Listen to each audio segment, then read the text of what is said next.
ဝင်းနာအလားမယ်ဖြစ်ဖို့ VNN ပရိသတ်တီစီကနေပါဝင်းရန်ခံနေရတဲ့မြင့်မြတ်မို့ပရိသတ်များအားလုံးပဲမင်္ဂလာပါရှင်မြန်မာ Selly Insider Wish ကနေပြီးတော့ပြန်လည်ကြိုဆိုလိုက်ပါတယ်မြင့်မြတ်မိုးကလက်ရှိမှာ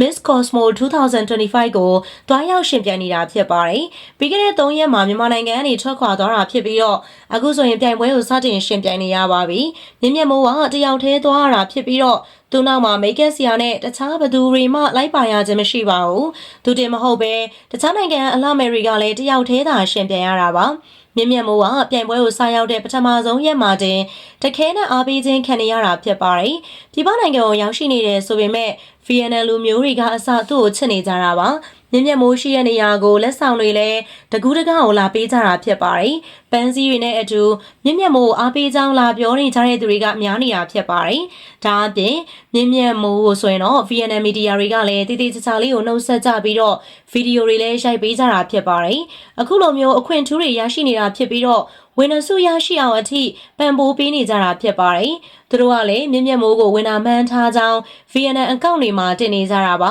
။ဒါကြောင့်မို့မြင့်မြတ်မိုးကမြန်မာပရိသတ်တွေမကဘဲနဲ့နိုင်ငံသားပရိသတ်တွေပါရရှိနေတာဖြစ်ပါတယ်။အခုလိုမျိုးပရိသတ်တွေများနေတဲ့အတွက်လည်းသူ့အနေနဲ့အရန်ကိုချိန်နှက်ပြီးတော့ပျော်ရွှင်နေရတာဖြစ်ပါတယ်။တခြားအလားမယ်တွေဒီလိုအခွင့်အရေးမရရှိပဲမြင့်မြတ်မိုးတယောက်တည်းရတာအရန်ကိုအားပေးခြင်းခံနေရတာဖြစ်ပါတယ်။မြင့်မြတ်မိုးကပြိုင်ပွဲကိုစတင်ပြိုင်တဲ့ရက်မှာတင်လူစိတ်ဝင်စားခံရတဲ့အလှမဲ့တူဖြစ်လာခဲ့တာပါနိုင်ငံတကာအလှမဲ့ဖန်တွေကလည်းမြင့်မြတ်မိုးကိုဆိုရင်တော့ top 10အထိကိုခံမှန်းကြတာဖြစ်ပါတယ်မြင့်မြတ်မိုးကိုဝင်နာစုအထိရမယ့်အလှမဲ့အဖြစ်စောင့်ကြည့်နေတာဖြစ်ပါတယ်အခုရက်ပိုင်းမှာအရေးကြီးတဲ့ပြိုင်ပွဲတွေတော့ပြိုင်ရတာမျိုးမရှိသေးပါဘူး။နောက်ရက်တွေမှသာအရေးချင်းတွေကိုတစ်ခုပြီးတစ်ခုချပြရတော့မှာဖြစ်ပါတယ်။မြင့်မြတ်မိုးကသူ့လိုအပ်တာအားလုံးကိုတေချာပြင်ဆင်ထားတာလည်းဖြစ်ပါတယ်။မြင့်မြတ်မိုးကအခုဆိုရင်တော့ပကံမှာ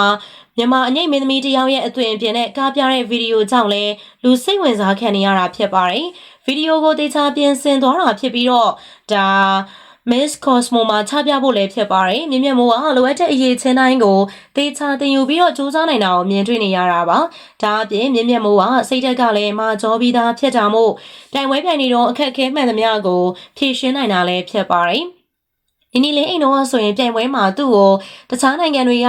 မလို့တမပြကြတာတွေကို live လွှင့်ပြီးတော့ငိုတာမျိုးရှိခဲ့ဘူးတယ်မြင့်မြတ်မိုးကတော့ဒီလိုအရာတွေကိုခံစားမှာမဟုတ်ပါဘူးသူကပွဲရှာရတာလည်းမကြိုက်သလိုတိတ်တဆိတ်သာနေထိုင်တတ်တာကြောင့်ဖြစ်ပါတယ်ဒါအပြင်ပြိုင်ပွဲမှာရလာမယ့်ရလက်အပေါ်မှာလည်းအပြည့်အဝကိုလက်ခံထားတာဖြစ်ပါတယ်။မြင့်မြတ်မိုးအတွက်ကတော့ဖြစ်လာသမျှကိုလက်ခံပြီးတော့အကောင်းဆုံးရှင်ပြိုင်ဖို့သာဆုံးဖြတ်ထားတာဖြစ်ပါတယ်။မြင့်မြတ်မိုးကအလာမယ်ရီနဲ့ပေါင်းသင်းဆက်ဆံရေးလည်းတော်တော်လေးကိုကောင်းပါတယ်။တယောက်တည်းကိုမပေါင်းမဲနဲ့နိုင်ငံတိုင်းကအလာမယ်ရီနဲ့ဗီဒီယိုတွေရိုက်ပြီးတော့ဓာတ်ပုံတွေရိုက်လေးရှိပါတယ်။ဒီလိုနည်းနဲ့ပေါင်းသင်းဆက်ဆံရေးကောင်းကြောင်းကိုချပြနေတာပါ။ဒါအပြင်နေတိုင်းလိုထင်းထွက်နေအောင်လဲ fashion ရအစတည်တည်ချာချာစီစဉ်သွားခဲ့တာဖြစ်ပါတယ်။ထူအန်လွင်ကလည်းမြင့်မြတ်မိုးအတွက်လိုအပ်တာအားလုံးကိုစီစဉ်ပေးထားတာဖြစ်ပါတယ်။မကြခင်မှာဆိုရင်တော့မြင့်မြတ်မိုးက